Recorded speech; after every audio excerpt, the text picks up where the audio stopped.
Welcome back, everyone, to episode 15 of the Art of Approach podcast. My name is Tim Bray, and I have my co-host Will Mulvaney on with me. And today we have a special guest. His name is Bill Furlong, and he's been a friend of mine for 20 plus years. I brought him on because he has always been someone to me who has had sort of a natural ease with women.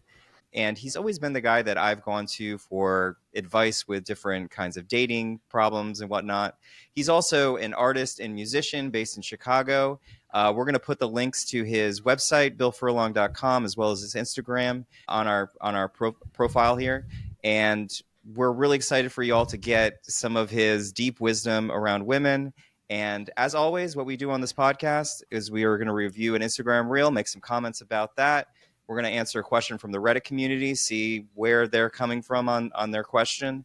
And then we're also going to take a question from our community. And we're going to analyze these kinds of questions, going to really see what is at the root of it and if it really makes sense, the questions that they're asking. So, Will, would you like to take it away? Let's do it. Instagram first. Eyebrow raise. You just did it. With that little, you just conveyed that this isn't like a platonic thing, right? Or when you shake a girl's hand, instead of having, I call it the business-like handshake, you do the man-to-woman handshake, more like this, right? More like you're dancing with the girl. From that moment, you've already conveyed that it's a man-to-woman interaction. But you did this just through your way of being with her, not... Okay, hey guys. What do you guys think? So, yeah, what I got from that clip specifically was that he's basically telling his people to just stop acting like a robot. And, you know, he is kind of presenting some type of plan, but I think ultimately the plan is to not have a plan and to essentially just have authentic interaction occur when you're going up and talking to a woman. Have a reason why you're complimenting them. Like, sure, they're beautiful, but like, what else? What else is there? Think of something else. Like, observe what she has going on. Like, do you like her hair? Say, wow, what you did with your hair today looks amazing. Like, just pick something out that you can talk about that really rings true to you in those situations, instead of just having some kind of script, is what I was getting. What about you guys? Go for it, Bill. What do you got? I agree with what you're saying. Are we talking about like cold approaching somebody, or are we talking about, let's say you're on a date with a girl and you want to convey that you like them? Is that kind of what we're talking about? Because I couldn't tell which he was like referring to. Okay. Could be either. So if you're with a woman, if you're on a date with a woman, I think subtlety is really important, because women have had loads of guys that don't know what they're doing coming at them their whole life since they started developing into a woman, and just being way too much and way too over the top. So when women experience that their whole life, they don't want more of that. In fact, I would imagine that's a giant turnoff. So yeah, finding subtle ways to convey your appreciation of them is way better, whether it could be like extended eye contact, like looking in their face in like a, genuine kind of way, asking them questions about themselves. And yes, definitely complimenting things like their hair and some, detail of how they dress that day is super important, because I don't think guys pay attention to those things most of the time. Yeah. And it's not that as guys, we don't like, if you're a guy that's one of those people that doesn't pay attention to that or doesn't notice that, then you're just not opening up your eyes, because there is a reason why this woman, it's not just her face that you're attracted to. You're attracted to something that is all around her. So just open your eyes up to that and notice that there's a reason why this woman is attractive to you, and figure out what it is that is attractive about them, Yeah, definitely. Without getting creepy and just talking about TNA, Yeah, totally. Like something for me, I mean, I think we all have our specific things that we find appealing. And one thing, and this might be strange, but I always find women's eyebrows appealing. Like if I think that they have nice eyebrows, I will compliment them on that, because it's like a cool facial feature that they have full control over. And some women are very tasteful by even how they trim their eyebrows. And that is a genuine compliment that I will give certain women. That's beautiful. And I think also on top of that, what Bill's pointing out there is really powerful, in that women are putting a lot more effort into their appearances than men are. And we need to acknowledge the fact that they don't just come out of the box looking like that. Like, they don't just pop out of bed looking phenomenal. Like, they really do work for it. and you acknowledging that they are actually that they're actually owning their beauty is something that I think is really powerful that women need to hear, and also will have you come across as an enlightened individual if you notice that. Yeah, You know, definitely. Yeah. In regards to that clip, Tim said something before that I think kind of clears it up, which is like, what's your intention behind expressing your intent? So if you're going up to a girl and being like, you're beautiful, but you're only saying it, or I like you, like he was saying, but you're doing it to get that response back, it comes out like it's pretty clear. So I think if you're able to instead just kind of embrace that desire or that interest in her, it will come out naturally. If you don't become a robot and stop trying to plan out your moves. Let yourself be human and just feel that emotion. Yeah. Yeah. It's like there's an intent for validation. There's an intent for wanting to impress her. That comes out when guys are not really in touch with their desires. They're more so just trying to grasp onto this woman. Like, I have to have her. So, I'm going to say whatever I think she wants me to say. Just never comes off good. Yeah, I think there's a lot of ways to indicate that you like somebody, and you don't need to come out and say it. For sure. I mean, it can just be in your mere presence, the mere way that you that you acknowledge for yourself that you're attracted and that that you're looking to express your desires. I mean, 90% of human communication is done through the body. So you just sitting there with that sort of presence is plenty loud enough, I'm sure, in a lot of women's ears, Yeah. Yeah. Have we talked about psychic sexual communication on here, Tim? I don't know if we have. I don't know. It's a good question. Do you want to explain it? Psychic sexual communication. Yeah. It's a fun one. Let's get into it. This is the idea that all the things that you want to say, all your deepest desires, and you can go into very deep, naughty desires if you want to, but all of those things can be expressed silently. So and it's really a mindset where you imagine that the words you're thinking in your head are being communicated to her. The deepest ones that you want to. And in doing that, it completely takes over your body, and your body starts expressing that without you actually having to put those things into words.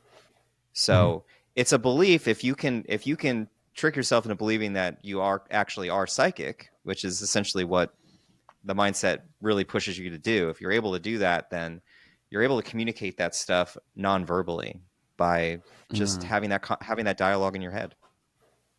Yeah. It really just lets you get in touch with your desires, like Tim was saying earlier. Yep. I think that's the biggest part. Bill, I'm curious if you've ever done anything similar.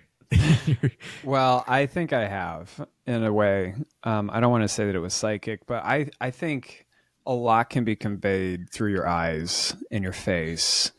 And I will say that there have definitely been moments where I've made eye contact with people, and I'm happy to give them an interested grin, conveying all of my thoughts of what I'm thinking about them at that time. And I think your eyes are so powerful. And I mean, I don't know if that's conveying psychic anything, but I think my expression says a lot in moments when I'm looking at women that I may be interested in, So yeah, I think it's not so much that you're necessarily psychically communicating, but like Tim was saying, you trick yourself and you imagine that you're sending those. And by doing that, you allow yourself to bring that to the front of your mind and feel it completely. Yeah. And I think, go ahead, Will. For some people is hard. Like for me, for sure. Cause I've been so, stunted in that way of I feel like I have to hide that part of myself. And so this just gives me the ability to kind of access it and embrace it. Like I said. And I think, Bill, Yeah. if you look back at those interactions that you had where you gave that smile or something like that, I think you probably would find yourself in some ways having an intention to communicate the thing that you want to communicate to them through that. Is that, would you say that's pretty accurate? Definitely, but I think it happens for me on a very subconscious level. Like, I'm not thinking I'm Yeah. projecting all of my thoughts at you right now. As I smile at you, it's more like I'm just kind of doing it in the moment because I just feel comfortable to do that. Right. And I think a lot of So- guys probably struggle with this. So that's the main reason why we have kind of like a mindset concept set up for them, because as Will was saying, like, you know, guys do not feel as intuitively in touch with women as they may actually be. Mhm. Women Right. women are way more have that part down. Yeah. Yeah. So guys have a lot to learn on that. Well, For eye sure. contact can be challenging for a lot of people for a lot of different reasons. You know, it is very intimate and it's very intense if we want to talk about eye contact. I mean, Oh yeah. that's a powerful skill to practice because I've noticed in times where if there's a situation where there's a woman that I was attracted to, depending on the day or my mood, I could feel intimidation to look at her and hold a gaze in a moment. In fact, I would find myself looking away on days like that where I'm feeling like less confident. But that look away sends a powerful message to them that you aren't up for the challenge, you know? So it's important to practice eye contact and really hold it even when it feels uncomfortable. You know, it's a great challenge to put yourself up to. Yeah, and it may only be just a couple seconds longer than what you're used to. But that couple seconds makes all the difference. Yeah. Yeah. I just realized I had a date yesterday, and I was, and she was really good at eye contact. And there were a few times where I broke first and looked away. Yeah. But there were a few where she did. So it was Sure. back and forth. Well, the good news is you were already on the date. So you got there, you know, you're spending time with them. So, you know, it's usually first contact with people in public, or, you know, if you're scout someone across the room and you catch eyes with them, trying to play the game of holding eye contact the longest. If it kind of seems like there's a mutual attraction, works to your benefit, I think. Yeah. For sure. All right. Let's go to Reddit. Yep. Okay. I just got rejected. Any tips to bear with the pain? I was planning to ask this girl I like out on a date this morning. I even wrote in my journal that the worst that could happen is her saying no, but I knew that nothing extreme would happen. I eventually got to asking her out. She said no in a subtle way by saying that she wasn't ready to be in another relationship, that she just got out of one and that didn't hit as hard as it should have. She was kind with it, though, by saying we could hang out at some point without that becoming anything afterwards. I was prepared for it. I managed to move on with the rest of my day and didn't dwell on it as much. I went to the library to keep myself focused, knowing to still show love to her, myself, and everyone around me. And then he goes on to say, next day I now feel guilt and shame about asking her out, as if I've just betrayed our friendship, betrayed her trust and love she showed me. I feel she may hate me for it the next time I see her. Wow. All right, guys, we got to help him. Bear with the pain. Yeah. I'd like some information here. Like, were they friends for a long time and he decided to ask her out after she came out of a relationship, or?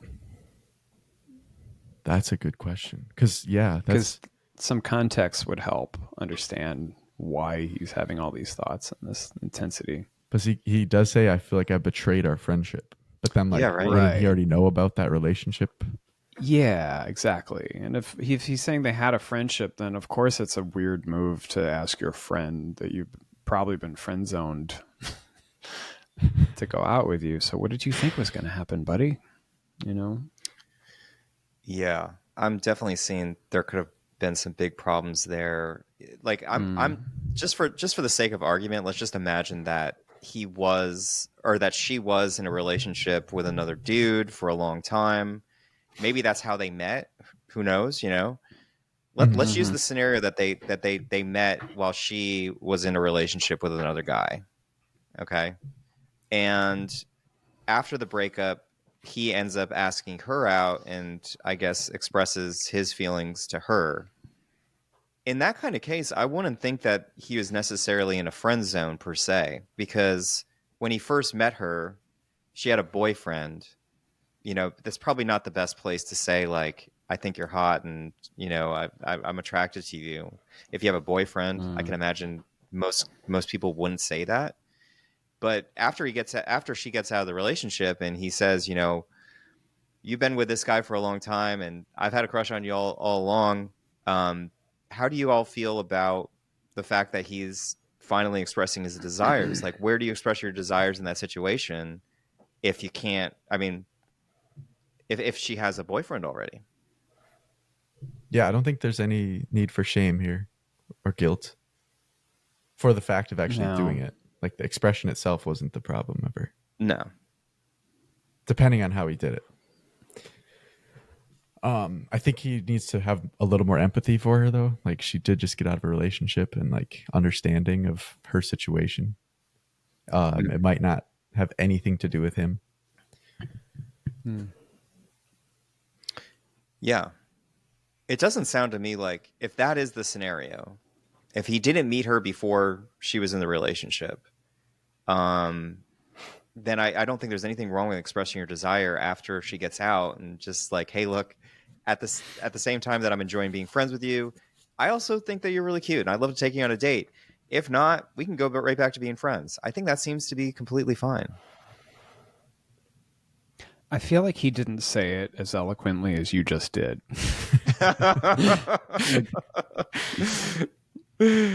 Maybe not. Because if he said what you said, I think that would be like totally fair game. I feel like he didn't express it that way, and that's why she was like, no. Yeah, I think that there's not enough context to know here. Yeah. But Okay, I don't think self-shame. Go ahead, Bill. Oh, I was just going to say, I don't ever think self-shame is a good thing. It accomplishes nothing. So I wish he would ease up on that for himself. Yeah. Okay, what do you guys think about tips to bear with that pain of rejection? Because it can definitely be a painful experience. Yeah, rejection's a bitch for sure. Yeah. I would say that it's important to sit with that rejection, to sit with that pain, to get to really know exactly what it is. We talked before on the podcast about emotional intelligence, and part of becoming emotionally intelligent, getting in touch with your emotions, is sitting in them and not resisting them, and also acknowledging the fact that the resistance to the emotion of being rejected is the struggle, is the pain that you feel. And if you are in a resistant state, you will continue to be in a painful state. Becoming tapped into that emotion, sitting with it, is going to give you more ability to understand what that emotion is, because most likely that rejection emotion is something from the past, that of a place you got rejected before that made you feel absolutely terrible, and you've been running away from it your whole entire life. So probably the best thing you can do is sit with it. Nobody wants to sit with it. I get it, but it's going to be the thing that's probably going to get you out of that humdrum of a place.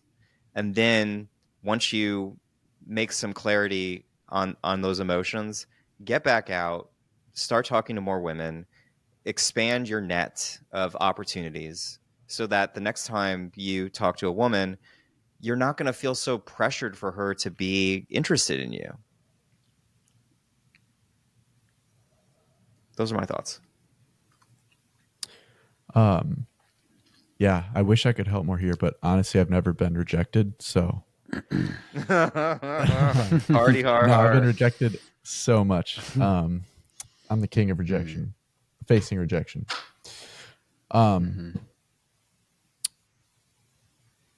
I think taking the attention off of yourself is one of the best things you can do in this case. Like, remember who she is and who you saw her as before, and recognize that she's still that same person. Like, have feelings of love towards her. even through like her rejecting you.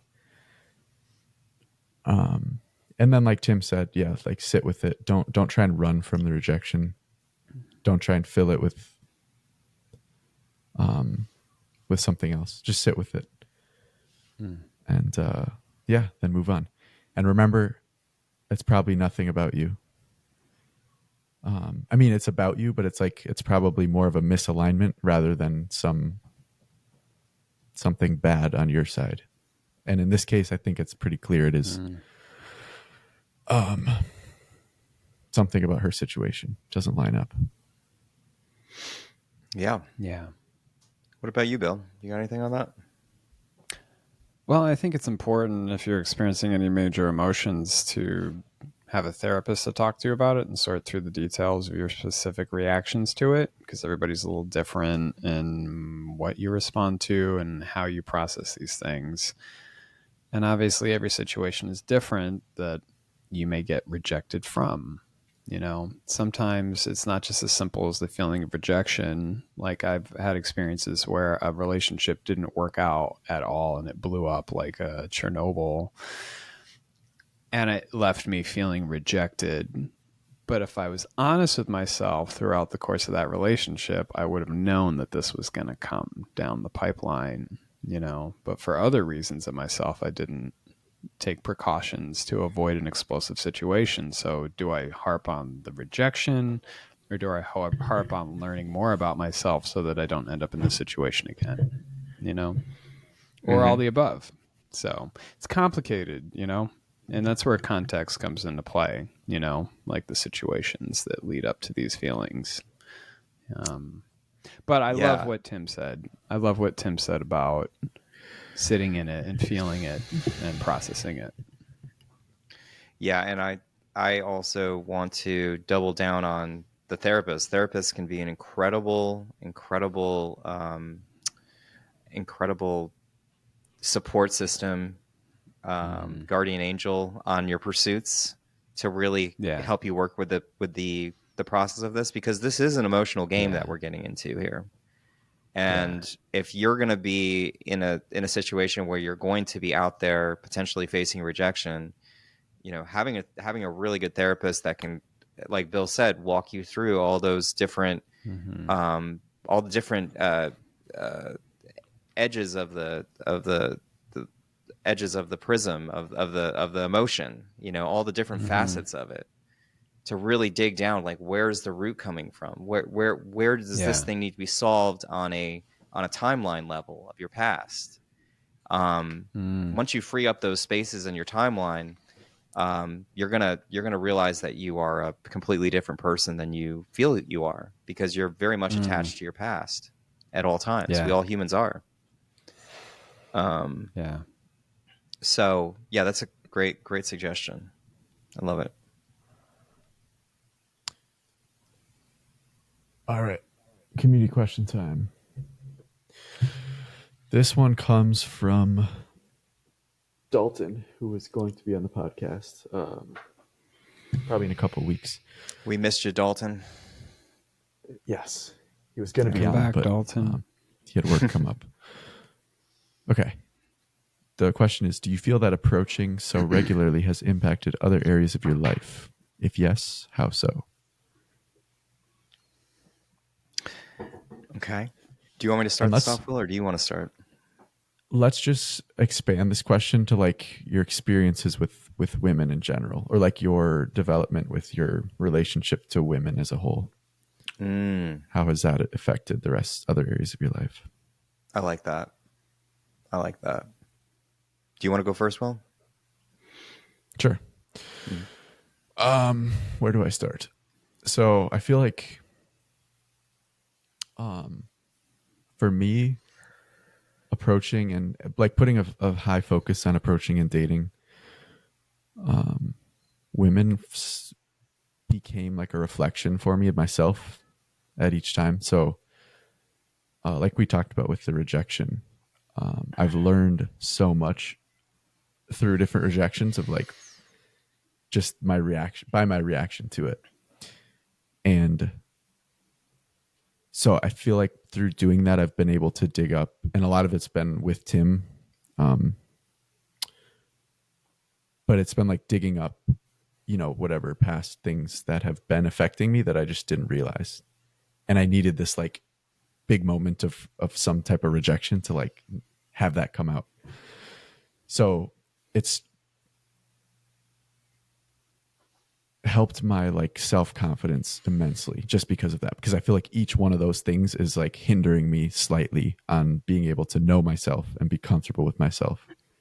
And so each time I go through something painful, and like dating can be very painful, it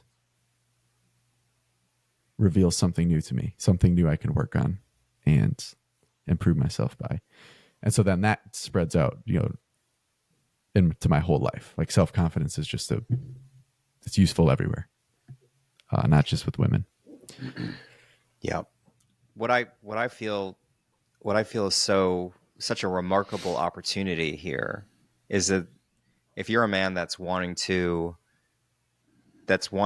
make this an easier part of your life, then you have an opportunity to address practically all angles of your life just by merely confronting this particular fear, because it really does call into the stage every aspect of who you are when you're putting yourself out there. I mean, essentially, going out and meeting women is a you're marketing yourself. You're putting everything that you're all about, everything that you're all work, your power, your purpose, your passions, all of those things are being set out on the table. So there's no place to hide. Like when you're doing these kinds of approaches, when you're going on dates with women, like you are front and center. And Yeah. So for me, at least, this has been my biggest anxiety. Like I can get up on stage, I can talk in front of people, I can perform, but for some reason, this particular thing was always really, really scary to me. And in order to address this particular thing, I realized I had to get every aspect of my life in order if I was going to present myself as the best version of who I am. So that has been the journey for me, is essentially ensuring that what I put out there is going to be the best quality. And that means I have to do exactly like what Will was talking about. I have to go in and clean out my closets and address the things I never want to address, day after day. And, that part is challenging, but man, having your closets cleaned, having your bed made, just like having all these areas of your life addressed just makes life so much fucking easier. You can cope with so much more than you ever think you could. It's totally worth the journey, in my opinion. Yeah. Bill, what are your thoughts on this? I mean, I don't think any more could be said about it. I think the two of you summed it up perfectly. And it's like approaching women is the ultimate fear for men. If you think about like our formative years, I always come back to like between, I would say like 10 and 15. Like those years are the most awkward of our lives. And you're morphing from a child into a young man, and like your systems are coming online. And I don't know about you guys, but women were the most terrifying thing for me. Like going to like a 6th grade dance and approaching women to even ask them to dance was the most terrifying thing for me to do. I remember walking over there with a buddy to ask certain girls to dance and just bailing, like turn around being like, nope, not doing it. Just completely turning my back on the moment and not saying yes to the possibility. And that's kind of a great reflection of how I felt about women for a long time, so during all those sensitive growing years, there's a lot of fear there. I mean, and some guys, play it off like, I had no problem with women since I was like 12, or like, those guys that are like, their story is that they, lost their virginity incredibly young. I'm like, I don't understand. We're like two totally different breeds. I was like a late bloomer. So this fear, was in me in a major way for a while. It took a while for me to even evolve and become at ease with women. So And I think a lot of guys understandably still suffer with that. So yeah, approaching a woman is confronting and slaying the ultimate dragon of fear. Absolutely. Well said. Yeah, for sure.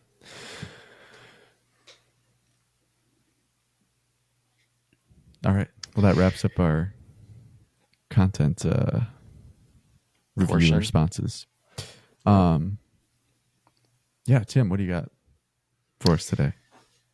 Okay.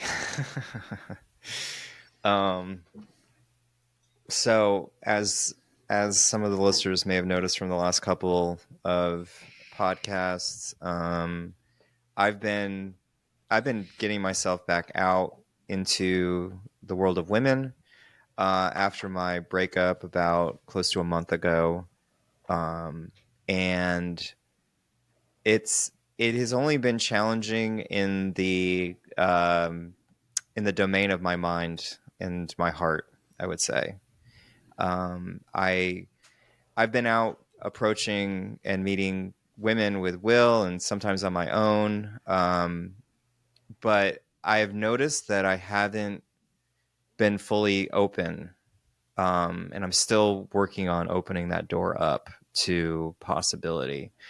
And I was actually having a tarot session with Raina last night, and she was calling out that there was something that's still blocking our progress and our business progress. And I do feel like the one of the first things I said is I said that I'm feeling blocked, like romantically, because I'm not really feeling like I'm fully able to in surrender or dive into the possibilities that are out there.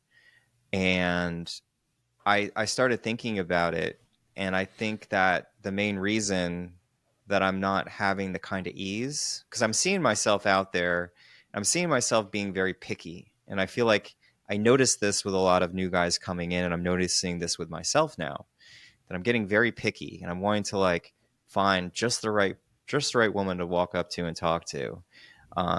When I've been out with Will and Avi, and they're like, what about that girl? And I'm like, no. And I'm just like, I don't like that. There's something about that thing of me doing that I feel is kind of blocking my progress. And I realized when I was having that tarot session that I just haven't been adhering to the lens of beauty, the thing that Zan Perion talks about, that he's been the inspiration for my course. And what it comes down to for me is that I actually sat and did a gratitude session with myself before this podcast. And one of the things I expressed gratitude this time that I don't think I did in the last handful of sessions is gratitude for the feminine essence. And that was really powerful. I ended up writing a little journal entry on that after I expressed that gratitude, because I wanted to really capture my thoughts on this. And I did call Raina up afterwards just to talk about what I was experiencing and why I was having some problems holding back from doing this work, which is, as Zan Perion says, a man who loves all women will be loved by women. And I get stuck. The place I get stuck is that, I don't. I sometimes look at a woman and I don't really. It's hard for me to kind of see that. And when I was talking to Raina on the phone, she was telling me that you don't have to see it physically. You have to see it on more of a spiritual kind of level. And you have to understand that for many reasons, certain women they've never been nurtured to bring out their essence of beauty. So it may not always show out on the surface, but you can be a man that loves all women by acknowledging that there is a spiritual essence behind this particular polarity of the feminine that you can bring out by just acknowledging it. And I mean, Zan says beauty needs a witness. So maybe if you're not seeing it immediately, maybe bringing it out is a way to practice this. And another big realization that came through to me is that, like, the work now is not me going out and finding dates. the work now is me getting reacquainted with the feminine energy that's all out there all the time. That's really where I need to start focusing. I need to start focusing on bringing that beauty out in women by witnessing it and being a man who loves all women. Like, that's where I need to start. I need to stop thinking that I'm just going to go up and get phone numbers, you know, because that's where our brains tend to place us when we're not really in a place of abundance. It's like, how can we get abundance? Let's get a phone number, you know? But really, the true call to abundance, in my opinion, is to be able to be that man that is among women, that is advocating and wanting to bring up and to uplift the women that, you know, are ready to be uplifted. Not all of them will be, but you got to get out there and you got to do it, and that's the first step I'm realizing for myself. Yeah, so good.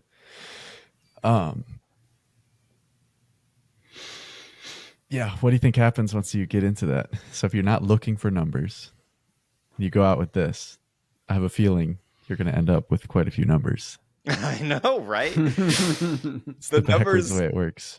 exactly. Like, you going out wanting the numbers is the wrong energy. You know, it's just the terrible energy. Yeah.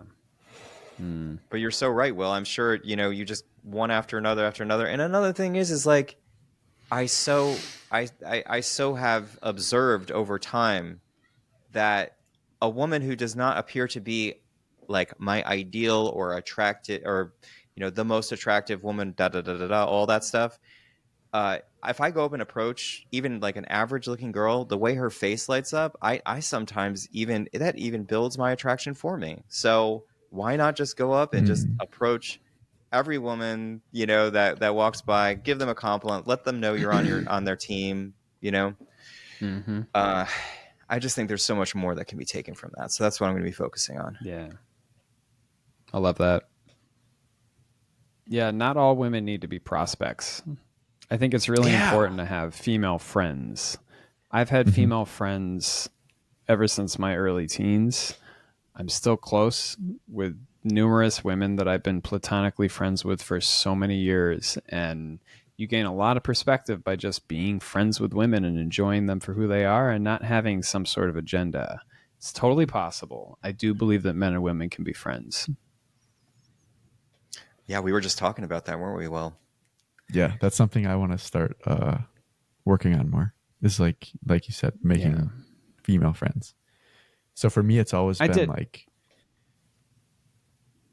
Go ahead. Sorry, I interrupted you. Please go ahead. Do you have something, Bill? I was just gonna say I feel like I've never really made female friends. It's always been like a friend's girlfriend or my girlfriend's friends. I've never just had that just a connection as a friend with someone. Interesting. Until recently. And so now I'm trying to work on that more and just being around that feminine energy. Yeah. It's a great goal to have, you know, because you don't have a dog in the race if you're just trying to just have a friendship with somebody, and you can reach that balance. Obviously, it can be easy for someone's feelings to shift in some direction. But it is really great to have that feminine perspective. And I did grow up with a lot of female perspective. I, grew up in a house with a mother and a sister. And so, I saw a lot in that direction. But yeah, it is sort of like, I don't want to say it's a cheat code, but it's a nice way to increase your comfortability around women by being just friends with women, and you can ask them questions about their perspective about men. And I think it's important to take your information from many sources, but it is great to be able to call a woman just for the heck of it, that you're friends with, and, talk about a particular situation and get their take on it. It's great. Yeah. And I just want to add into that, I had a very interesting experience with this whole topic, where I had approached a really, really beautiful woman who was sitting at a cafe, and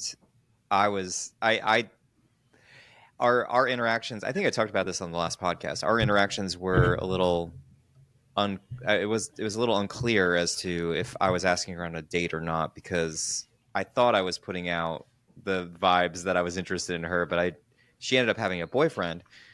But I was talking to Raina after that, getting her advice on it, because I had this strong desire to be friends with her because I just loved her energy. Why wouldn't I want to be around that kind of energy, you know? Um, and Raina was like, that's what you need to do, because if you can get around, if you can be in and bask in that feminine energy, even if you're not romantic with that, that will help you attract more energy like that, because you'll be so used to it and so comfortable with it. You know what I mean? I think it's the comfort, the realizing that these women are not just pieces of meat, and that they actually have so much dynamicism behind their actual being, that if you get to be inside of that, then that will make you comfortable being around that in other women that might be single. I do have to make one note, though, and that is that if you are looking to get, if you do want women friends, it's important to start off the relationship with expressing your desires, saying, like, if you find them attractive, you got to tell them that right at the beginning, regardless, even if you're looking for particular friends. If you don't express that at the beginning, then you end up getting in that uncomfortable friend zone kind of place. But after you do that, if you want to be friends with a girl, be friends with her, man. Like, get that energy, get that perspective. It's a great point. Yeah, it's almost like you get to like practice being around beautiful women and then there's just no agenda behind it. Kind of like you were talking about earlier, Bill. It's like just there's nothing you're like sneaking around trying to get. And so that gives you the ability to like, oh, this is how I can be with women. And then like, when it does happen that they're single and that something could arise, like you have a different relationship. Yeah. Yeah.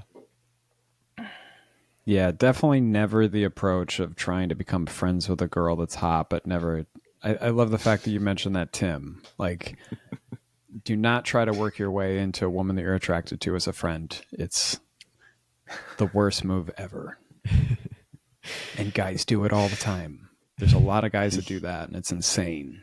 Because you're setting yourself up for heartbreak, first of all, because it's never going to be that if you don't make your intentions clear. So, thank you for mentioning that. Yeah, and also I want to say on top of that, Bill, you mentioned I think I remember hearing you mention something that about if you are making your intentions clear at the beginning and still being friends, things can pop up there.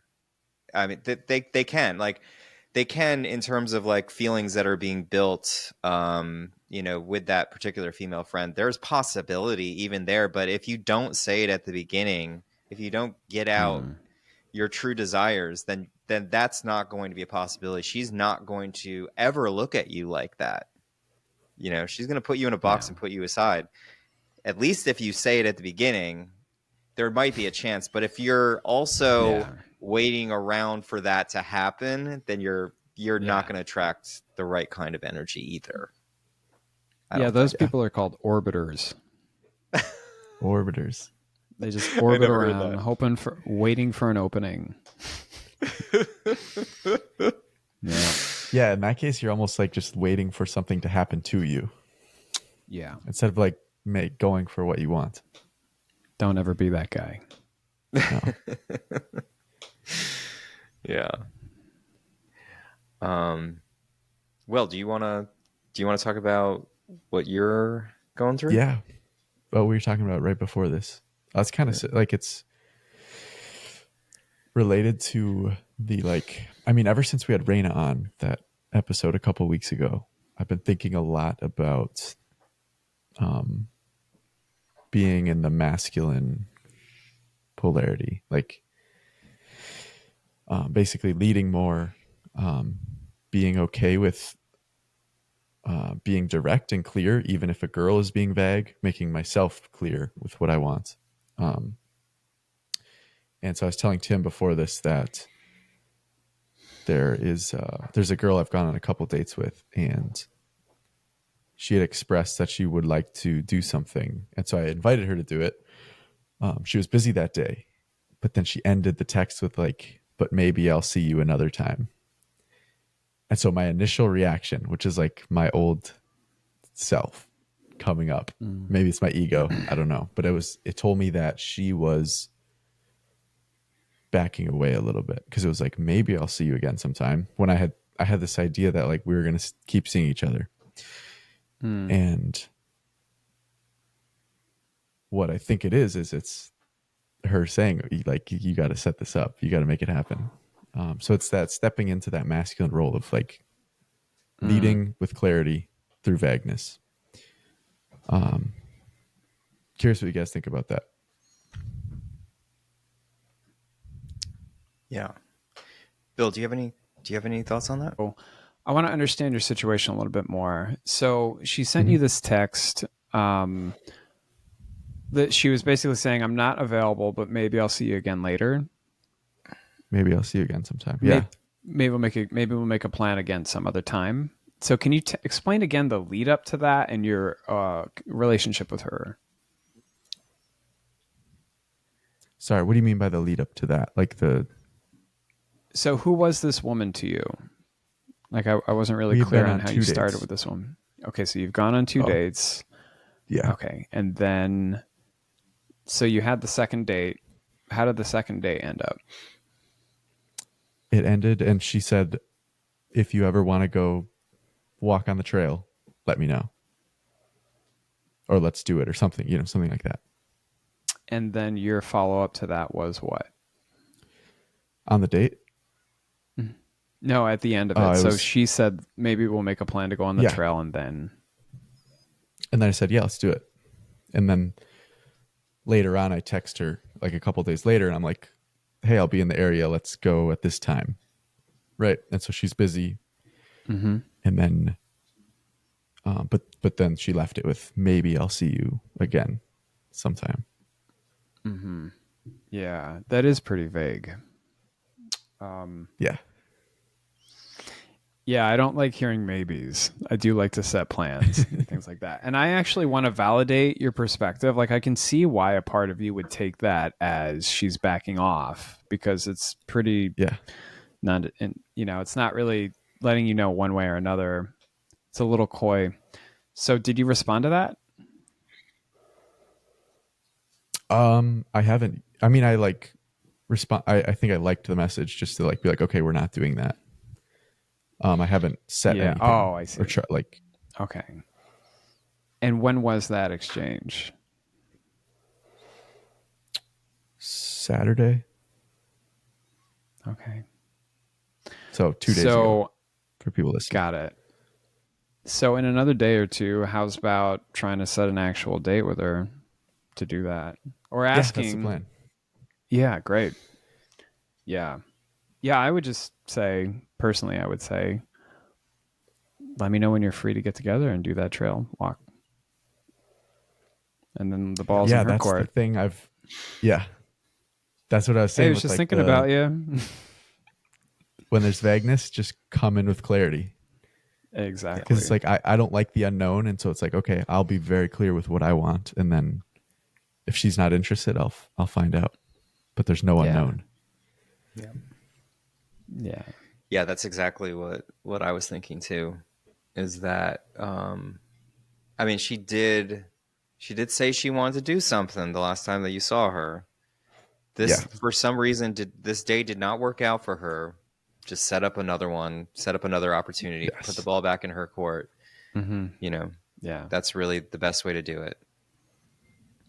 Yeah, I will keep you guys updated.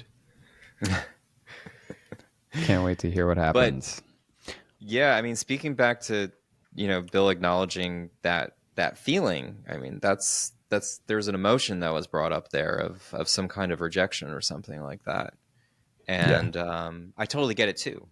Like I totally understand why, I would want a response. I would want a hell yes response with the girls that I'm interested in, but just don't always get that. And I think, for understanding the way that women relate in the early stages of the relationship, I think that they're oftentimes less on board towards the beginning, and they require a bit of warming up, a bit of like attention, and letting them know that they're important, that they're actually somebody you do want to spend time with. So you being consistently on the ball with throwing that ball back at her, like, yeah, I want to hang out with you again. So let me know when when you're free to do that. I think it's the best way to do it. Yeah. And the one other thing, which we've talked about, is like with texts, it's so hard to actually read what they're really saying. Because I just had the thought of the word maybe. Sometimes people use that as a question. It's like, maybe I'll see you again sometime. Ooh. It's like her asking me. And I'm not saying that's what she's saying, but I don't know. As a text. I didn't hear how she said it. It doesn't help because punctuation is totally not cool anymore. It's so out, man. Totally out. Was there any punctuation at the end? No. Of course not. Yeah. Of course not. Makes it even more challenging. Can I ask how old she is? She's 33. Okay. She put a smiley face after my name too. So like she said, hey, Will, smiley. So yeah. Okay. It was a friendly message for sure. Nice. I can't wait to hear about you going on a walk with her. Yeah. We probably won't go for a walk like this time because that's more, I mean, unless we do it next weekend, I guess. We'll see. We'll see what happens. Yeah. So, Will, on that note about the walk, are you sure that that's what you want to do? The walk? Yeah. That just like really worked out in my schedule that day. Okay. Okay. Because Bill, I'm sure you'll remember this, because Bill and I, we've been big fans of Coach Corey Wayne for a long time.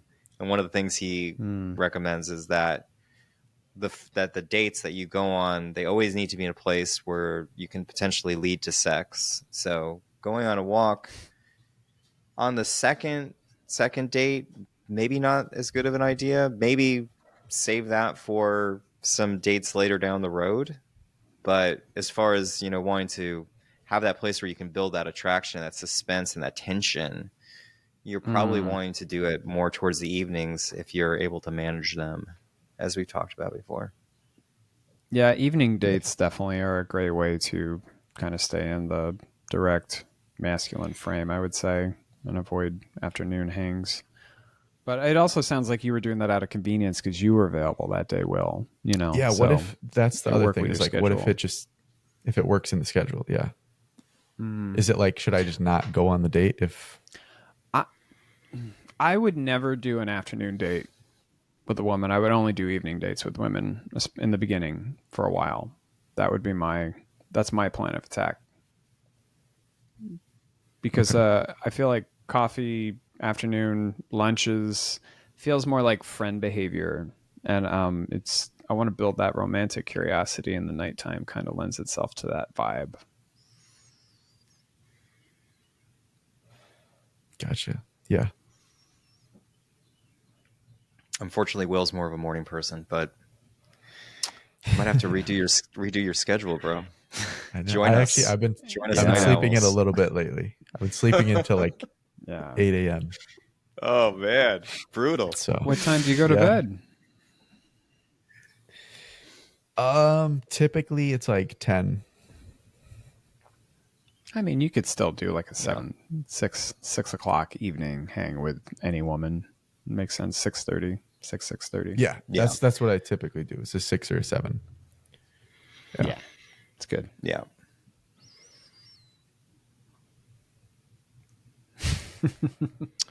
Yeah. Bill, do you have any stories that you want to share? Of anything popping up recently in your life? Talked about. I have one story I would definitely talk about. Yeah. So this is a number of years ago. There was a gal that I saw in the audience. I was playing a show. It wasn't a big show, but it was a show where there were a fair amount of people there. And I saw this girl, and she was you know, I found her to be very attractive. She had, you know, silky, straight, dark hair and big eyes. And I saw her across the way. And now the place was kind of packed. And hadn't decided if I was going to actually directly walk up to her, but I decided I was going to at least go to the bar and get a drink. So I'm walking to the bar, and this place is pretty crammed. And you know how when you're like kind of working your way through a crowd, you have to like follow the leader sort of thing to push your way through. You're following people walking in the same direction. And the people that I was following to get to the bar, it just so happened to lead me directly in the trail of this girl who was sitting down. And I already had established with myself, I'm like, I found her attractive. So my heart was like kind of pounding. I'm like, oh, it's like, and then I got so close to her that it's like, you either need, now's your moment. You're either going to talk to her or you're going to turn around, back away like a sixth grader at a dance. And so I chose to directly face her, and I was just like, hey, how's it going?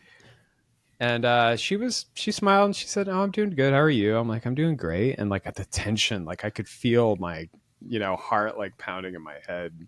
She was just a very attractive girl. And but I was just like, I just said to her, I'm like, I just need to tell you, you have like absolutely beautiful hair, because her hair was so stunning and it was so glistening, you know. And she's like, oh, thanks.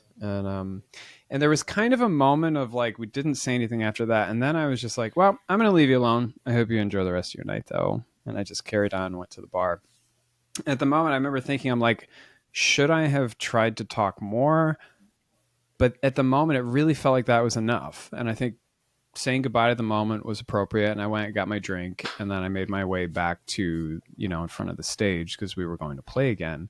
And I literally like turned around and she was right there, and she had come to find me, and we started dancing, you know, and it became this like sweet romantic thing that just happened. And what I came to think about later is that being willing to kind of engage and then being willing to walk away worked to my advantage, because it let her know that I wasn't just some other guy that was trying to hit on her, but I was someone that was willing to like lock eyes with her, say something nice, and then give her the space to just walk away and leave. And in doing that, I wasn't afraid to say goodbye to her, you know, and that made her pursue me. And it was it's not like I planned it that way, but that's what I kind of worked out happened. And we ended up dating for a while, and, you know, we had a great time. So that was an interesting beginning to a relationship many years ago.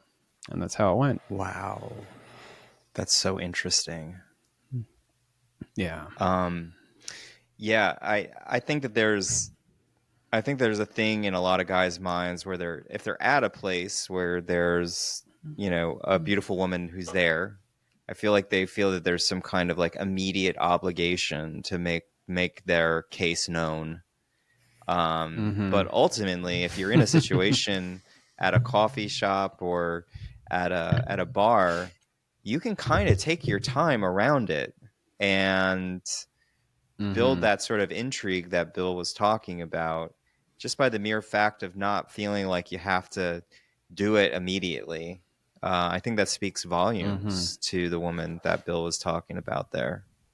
And you know, when I've been out in these kind of situations and I see a girl as pretty stationary, you know, I will give myself a good amount of time before I go up and approach her, because there's just no reason to rush it and to go in with all that anxious energy.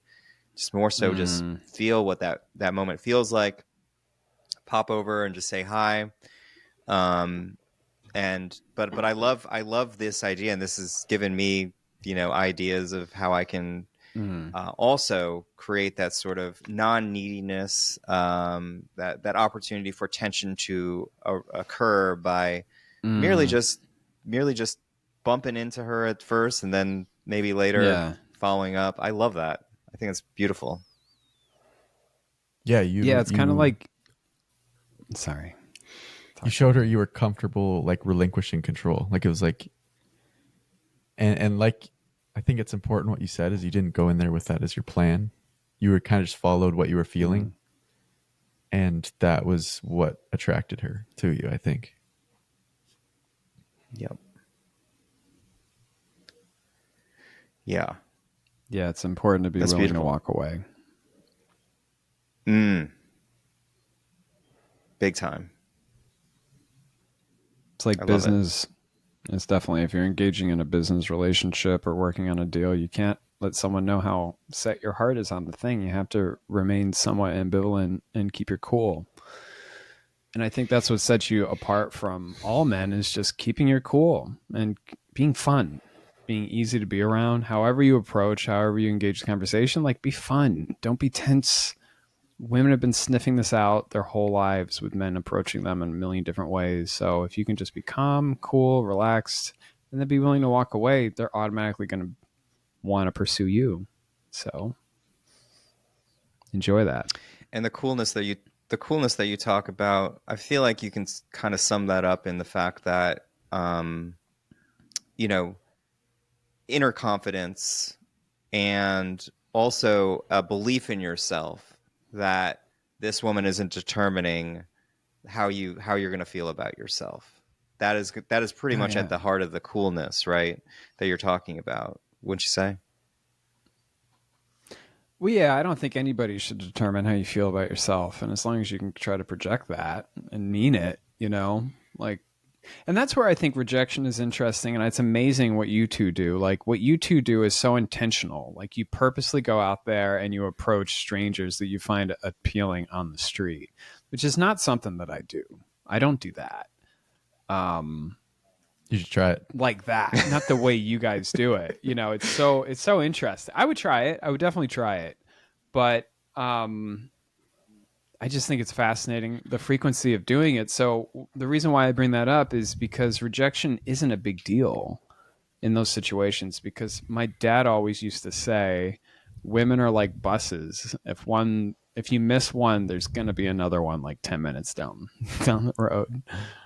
And it's like, they're everywhere. Women are everywhere. So one woman not being into you, like, it's not the end of the world. But we get that one-nightus within our minds where we think, oh, this is the one. And like, there is no one. There's lots. It's plentiful. It is abundant how many women and possibilities there are out there. We just have to remember that. So, yeah, that's a case against For rejection blues. That's so good. Yeah, Bill's dad is filled with those kind of amazing dad quotes. Best I mean, quotes. that's like I'd like the to. abundance mindset. I'd like to repeat that, what my dad would say. I feel like I fumbled it because, like, my dad always used to say that women are like buses. If you miss one, there'll be another one 10 minutes down the line. Yes. Yeah. I love it. Yeah, me and Tim were just talking about how easy it is that we get one-nightus. It's like it's crazy, but it's so hard to avoid that. Where like you meet this one and you have like a good interaction, or you have a good date, or you have a good couple dates, and you're like, this is like, sure, I don't care about any other girl. This is the one. Yeah. It's still strong. Well, that's dangerous. It's still strong. It is dangerous. It's dangerous, if you let that grow. I mean, I know people. I have I can't really say he's an enormously close friend these days, but we still chat once in a while. And this is a guy from high school who would fall in love with women. He would fixate on one woman, and he would always be in the friend zone. He would never make a move. And then she'd start dating somebody else, and it would destroy his heart, and he'd be a mess, and it would go on for years. And all of his friends knew, he has a crush on Jennifer or whatever.